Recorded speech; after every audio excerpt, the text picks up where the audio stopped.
Developing any new work is a huge challenge.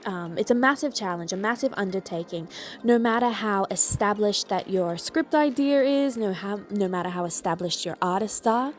So, undertaking a creative development with so many emerging artists, from an emerging director to an emerging writer, with emerging actors at the core of the process, that is an absolutely massive undertaking. It's crazy. So crazy that it might have just worked. Koalazilla by Keziah Warren with Amber Grossman is a absurdly funny political comedy that satirizes the Australian government's reaction to our current climate crisis. Climate justice is something that a lot of young people are really passionate about. But wrapped up in the concept of climate justice is environmental politics.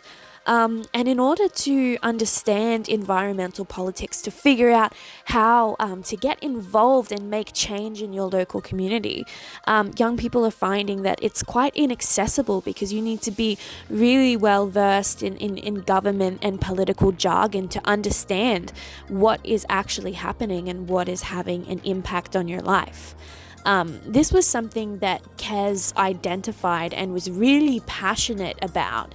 And so that's why we brought Koalazilla to development, why we decided to, give it a shot, to bring this to young people as a resource for understanding, as a resource for learning, but also in a light-hearted and kind of jovial sort of way with a serious message.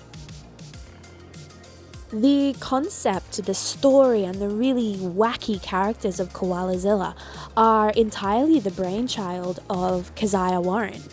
Keziah is an artist and a theatre maker and an emerging writer in the Cairns region, and it has been such a joy to work with her on her journey to developing this script through the creative development process.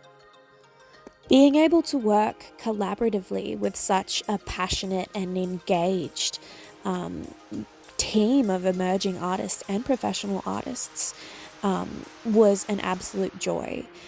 Seeing the script develop over the 5 days, exploring narrative and convention and all these different character arcs under the guidance of Catherine Ash, the dramaturg, was just a wonderful experience.